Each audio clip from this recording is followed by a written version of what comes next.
Fala galera, boa de treino! Meu nome é Wesley Oliveira, você está no meu canal e no vídeo de hoje a gente vai falar sobre lesões na parte de trás da coxa e como a gente vai usar a musculação para estar diminuindo o risco dessas lesões acontecerem.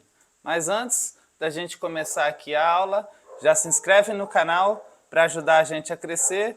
Também já deixa o seu like aqui no vídeo para ajudar no engajamento e aproveita, já escreve aqui sua dúvida sobre o tema, sugestões para próximos vídeos.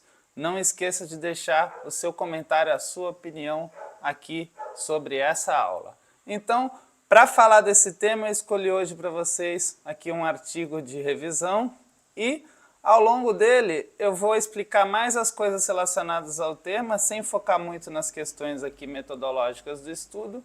Então vou mesclar aqui opiniões minhas e também sugestões aí desse artigo para a gente estar entendendo melhor esse contexto das lesões no posterior de coxa e também explicando como usar a musculação para prevenir essas lesões, que foi aí o objetivo desse estudo, né? Mostrar as lesões do posterior de coxa, como elas acontecem e como utilizar aí a musculação da melhor forma possível para a gente estar prevenindo essas lesões. Então, vamos falar primeiro do posterior de coxa em si, né? Então a gente tem esse grupo muscular importante que fica localizado ali na parte de trás da coxa, né? Que é o par antagonista, né? Que faz oposição ao grupo muscular do quadríceps, que é ali a parte da frente da coxa. E a gente pode chamar ele também de isquiotibiais, né? Então a gente tem três músculos principais que compõem esse grupo muscular do posterior de coxa. A gente tem aqui na parte mais profunda, né, o semitendinoso. Se a gente for pensar na localização dele, onde eu estou aqui com o mouse, né, essa segunda imagem aqui, né, a gente tem o semitendinoso localizado na parte medial da coxa, ou seja, na parte de dentro da coxa, né, popularmente falando. Por cima dele a gente tem o semimembranáceo ou semimembranoso, né, também são um nome que a gente pode chamar ele, né, então mais um músculo ali que fica nessa parte do posterior de coxa, em cima, né, por cima ali do semitendíneo, e ali começando também no quadril e terminando lá no joelho, a gente tem o bíceps femoral, né, que tem a sua cabeça longa, que faz essa origem, né, e inserção da região pélvica até ali o joelho, e a gente tem a cabeça curta do bíceps femoral, que é um músculo que começa ali mais ou menos no meio do fêmur e termina ali também na região do joelho. Então, de forma geral, os músculos do posterior de coxa, né, eles vão estar atuando tanto em movimentos do quadril, principalmente a extensão do quadril, como em movimentos do joelho, principalmente a ação de flexionar, de dobrar o joelho. E aqui, se a gente for ver mais como é a estrutura padrão de um músculo, né? E a gente lembrar que tem o osso, que o músculo se conecta, né, nesse osso a partir do tendão. A gente tem a parte do ventre do músculo, né, a parte da carne do músculo, assim melhor dizendo, né? E aí a gente tem as estruturas e uma parte que também é importante a gente lembrar aqui da divisão do músculo, pensando no músculo como um todo. Eu tenho essa parte aqui que é o fascículo, né, ou um feixe de fibras, ou seja, um grupo de fibra muscular, e aqui a gente tem cada fibra muscular. Então, todos esses fatores anatômicos aqui importam para o músculo e para determinar se ele tem um risco maior ou menor, se ele é mais propenso a lesões. Então, o tipo, né, como é a constituição desse tendão, né, a integridade desse tendão importa. Como tal, o fortalecimento, a constituição dessas fibras musculares importa também. Tem a questão da aponeurose, que não está mostrada aí, mas é um tecido fibroso, que também, assim como o tendão, ajuda na transmissão de força desse músculo. Também importa nessa questão do risco de lesão. E outra parte importante é essa daqui, do fascículo, do grupo de fibras. Então, você ter um fascículo ali, um maior comprimento, mais alongado, por assim dizer, também é um fator protetivo aí nessa questão de lesões, pensando aí nos fatores anatômicos, né? E aí, se a gente for falar das lesões no posterior de coxa, basicamente a gente tem lesões por contração ou por encurtamento excessivo ou por alongamento excessivo.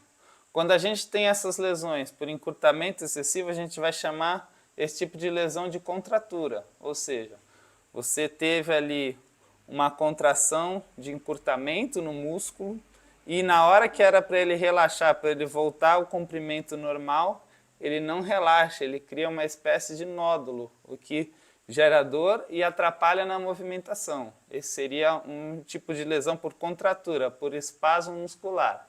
E a gente tem também lesões de alongamento, né? Tanto alongamento exagerado, ou seja, um comprimento maior que teu músculo é capaz de suportar, e aí você pode criar um estiramento se esse alongamento excessivo for na parte ventral, ali no meio do músculo, ou uma distensão se essa lesão acontecer ali mais na parte do tendão ou próxima ao tendão. Então é uma diferença de nomenclatura só ali pela posição. E essa lesão também de estiramento pode ser quando você tem um alongamento muito rápido e potente e os teus músculos, né, teus fascículos, suas fibras, não conseguem suportar a potência, a rapidez, a magnitude desse alongamento. E aí, pensando nessa questão da distensão, né, do estiramento, a gente tem aí 3 graus de lesões conforme a sua gravidade. Então, o estiramento, a distensão, ela pode ter um grau 1, que é quando, né, compromete ali cerca de 5% da integridade daquele fascículo, daquela fibra ali do músculo, né? A gente pode ter um grau 2, que já é uma lesão que compromete ali cerca de 5 a 50%, que a gente chama de ruptura parcial, e uma lesão de grau 3, que a gente chama de ruptura completa, né, que compromete acima de 50% da integridade ali do tecido. E isso também varia de acordo com o tempo de recuperação esperada, né? Cada gravidade é um tempo. Você pode aí recuperar uma lesão de grau 1 em cerca de 2 a 3 semanas, uma lesão mais leve. E para uma lesão, às vezes, de grau 3, você pode ficar, sei lá, até 6 meses, né, parado ali com aquela lesão, fazendo todo o processo de reabilitação, processo de fisioterapia, né? Aqui a gente tem uma representação, uma imagem como seria esse tipo de grau de lesão, né? O grau 1, né, que tem ali só o estiramento, a distensão, né? As fibras não acontece aquela lesão de rasgo no músculo aparente. Grau 2, já um rasgo aqui parcial no músculo, né? Algo já mais visível. E o grau 3, a ruptura completa, que pode ser que nem está aqui, né? O corte completo, ou se não, né, separando totalmente aqui a parte muscular, mais uma lesão próxima disso, né? Acima de 50%. Então aqui a gente tem os principais fatores que aumentam o risco de lesão, ou seja, que deixa a gente mais suscetível a estar se machucando. Então, os principais fatores de risco para lesão nessa parte muscular aí do posterior de coxa, a gente pode considerar primeiro os fatores biomecânicos, né, mais relacionados aí ao desequilíbrio muscular, tanto entre os lados, ou seja, você pode ter um lado do posterior de coxa mais fraco do que o outro, aquele lado mais fraco vai ter um risco maior de lesão.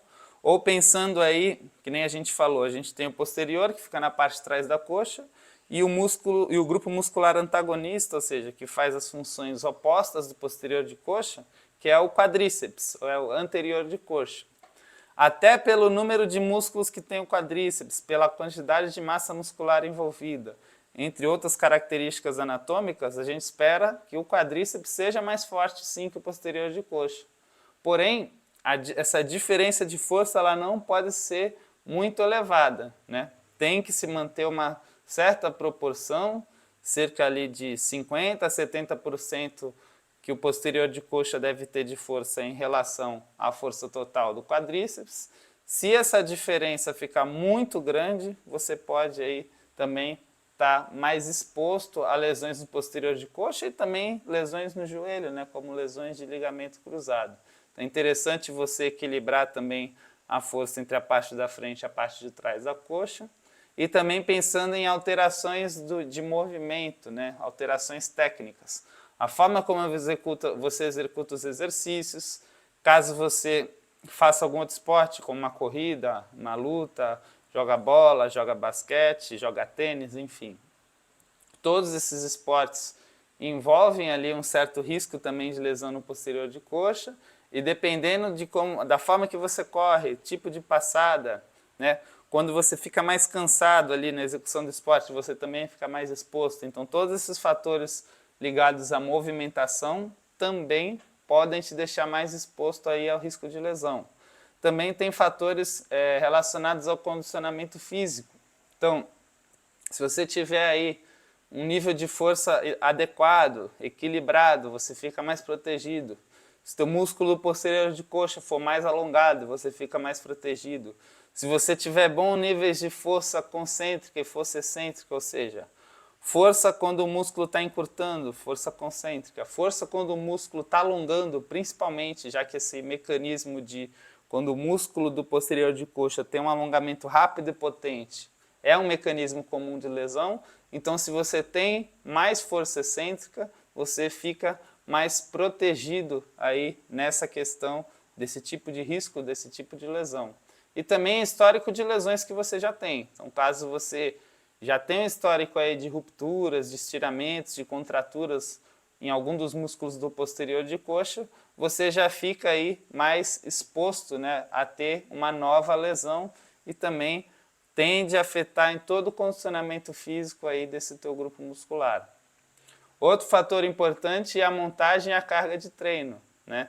Tanto a montagem de treino de musculação como de outros treinos, né? Se a gente for estar falando também da parte esportiva. Então, por exemplo, o treino mal planejado, você treinar, por exemplo, muito a parte da frente de coxa e pouco a parte de trás, você gera um desequilíbrio. Você treinar mais uma perna do que a outra, você pode gerar também desequilíbrio, a gente já falou que isso são fatores de risco. Você, do nada, aumentar demais ali o volume, a quantidade de esforço que você faz no treino, ou a intensidade desse esforço, as cargas que você levanta, as velocidades de movimento, ou você começar a fazer uma carga muito forte de esporte na semana, assim, do nada, sem fazer uma progressão gradativa ao longo do tempo, tudo isso te deixa mais exposto aí a se machucar, a ter uma lesão. Também a gente pode pensar em fatores ambientais, né? Aqui vai mais principalmente no raciocínio do esporte. Então, se você estiver aí jogando bola, por exemplo, num gramado muito ruim, cheio de buraco, ou naquele society que trava demais ali, né, o tênis, a chuteira que você está usando, você pode ficar mais suscetível a ter uma lesão. Quando está muito frio, as fibras musculares ali perdem um pouco essa capacidade de suportar esses alongamentos rápidos e potentes, então você também fica mais exposto. E fatores anatômicos, né?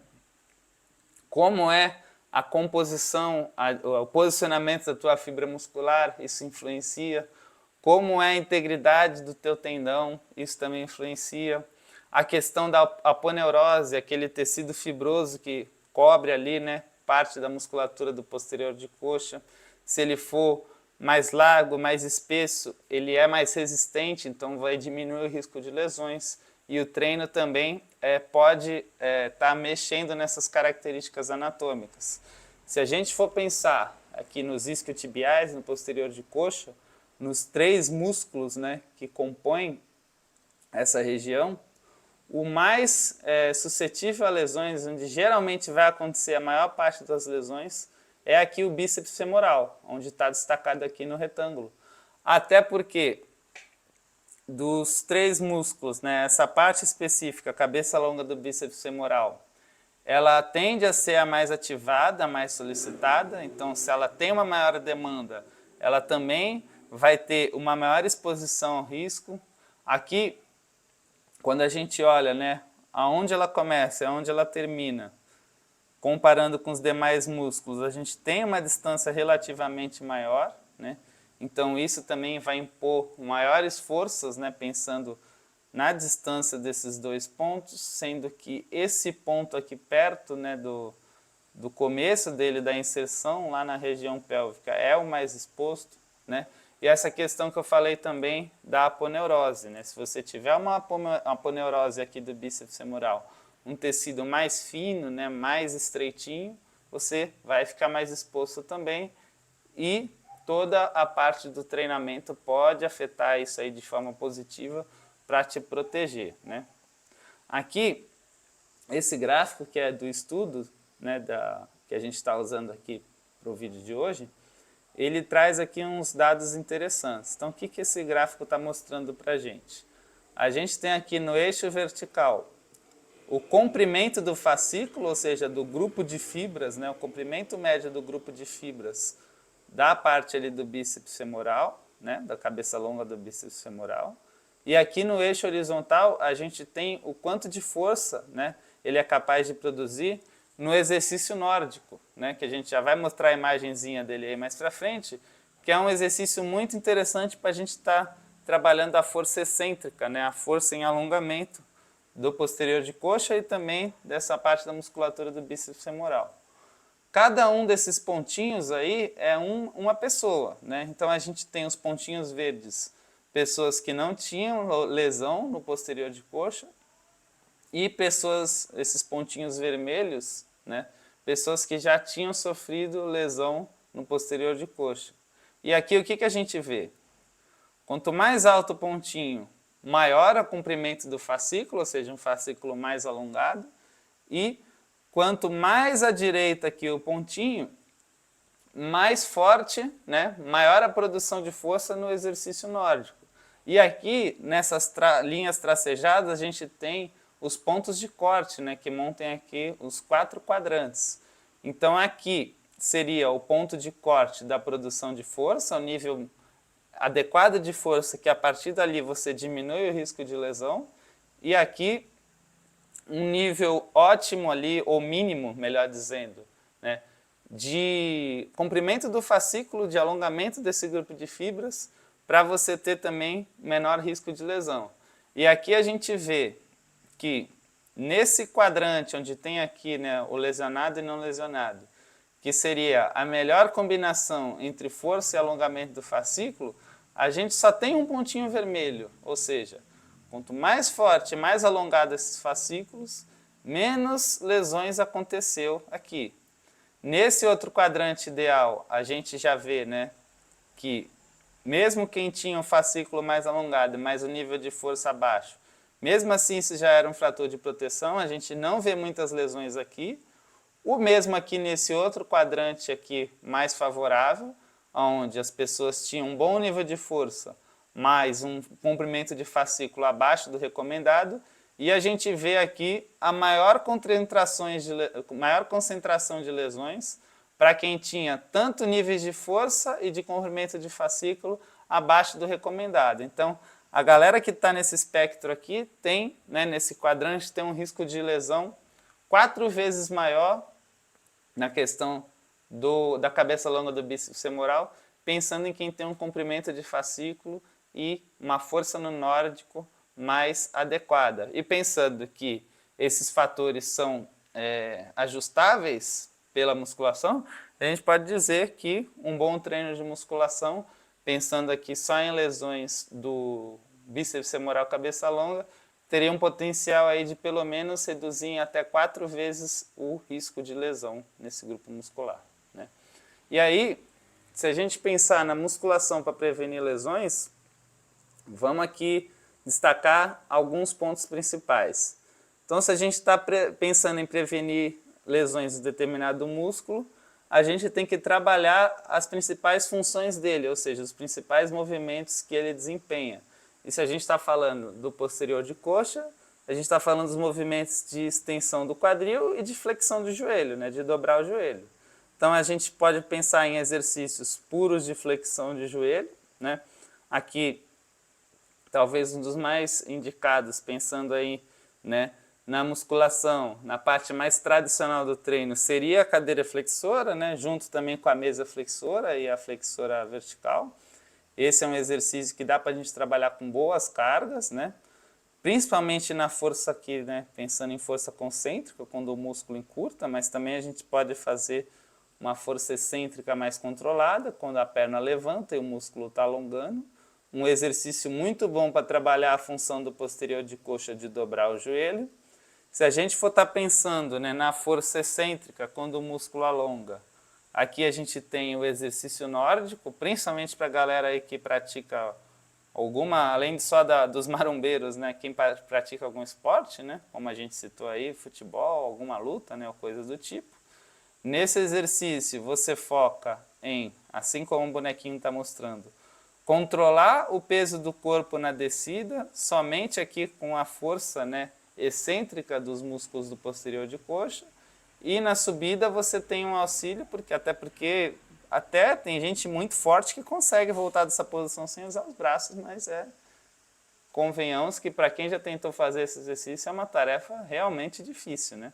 Mas se você só fizer a descida controlada, somente aqui com o movimento do joelho, você já tem aqui, né, um baita estímulo para essa parte de trás da coxa. E a gente tem também exercícios que priorizam a extensão do quadril. Um bom exemplo é o stiff, né? A gente sempre pensa no stiff ali para a região lombar, para a região do glúteo, mas o posterior de coxa também trabalha, já que uma das funções do posterior de coxa é estender o quadril, né? Que é esse movimento da subida do stiff. E também é um exercício muito bom para a gente trabalhar essa força excêntrica, mas já pensando na função de extensão do quadril. Então, se você quer prevenir lesões posteriores de coxa, pense no seu treino em englobar exercícios que trabalham flexão de joelho, extensão de quadril e às vezes também as duas funções do mesmo exercício.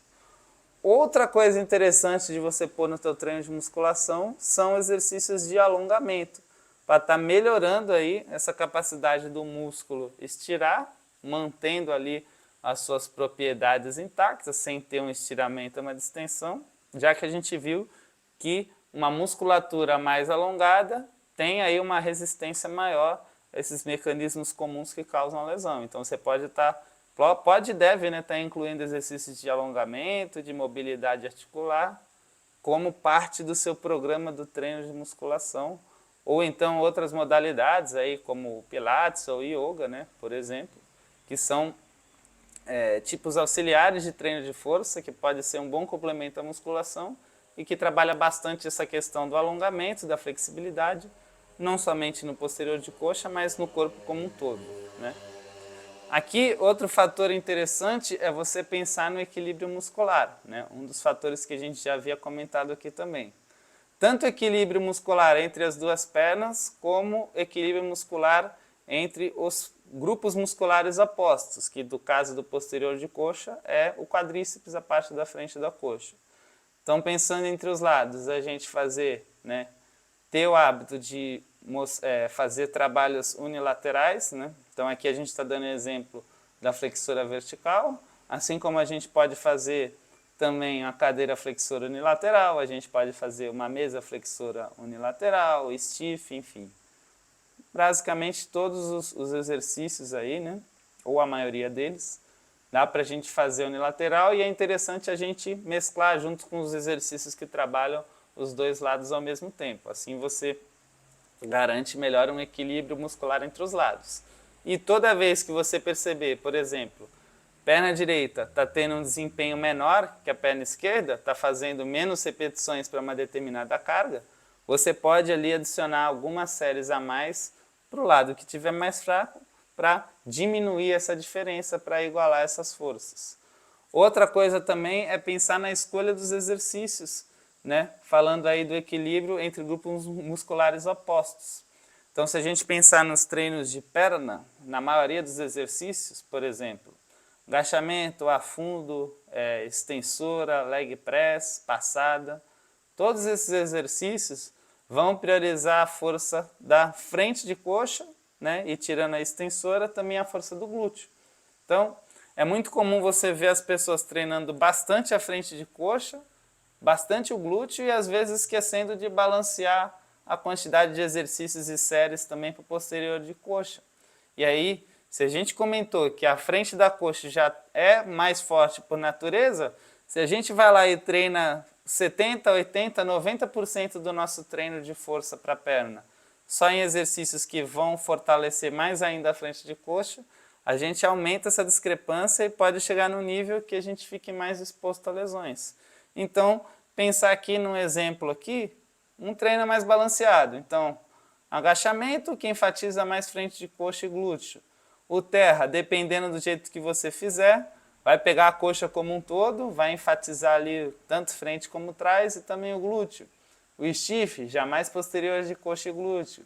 Extensora, a gente mais frente de coxa isolado. Flexora, mais posterior de coxa isolado, ou seja, eu tenho um treino ali balanceado, né?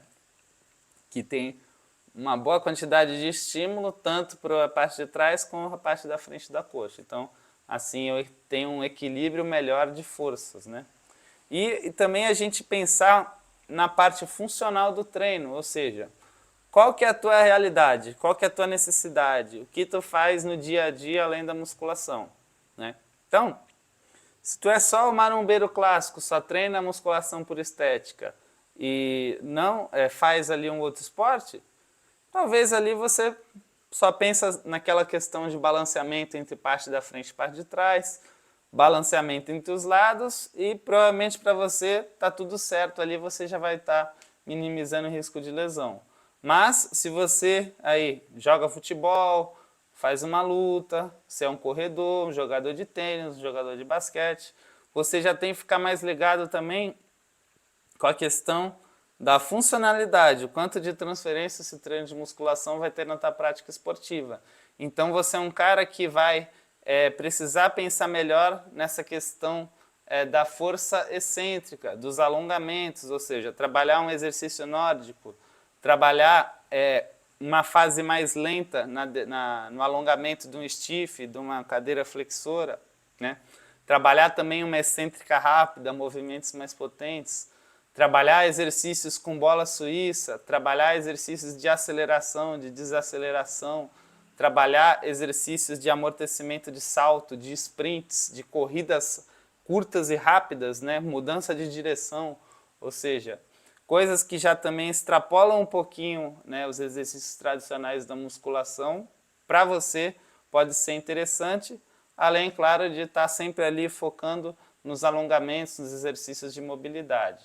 Então, basicamente, essa é a visão que você deve ter na musculação e prestar atenção em todos esses detalhes que a gente discutiu aqui para você ter um risco menor de lesão e conseguir praticar os seus esportes com mais tranquilidade ou até para essas lesões não afetarem na estética e no teu desenvolvimento pensando em ganho de massa muscular. Beleza? Essa foi a aula de hoje. Não se esquece de se inscrever no canal, curtir e comentar esse vídeo e a gente se vê na próxima aula, quarta-feira, aqui no canal, às 20 horas. Beleza? Bons treinos, bons estudos e até lá!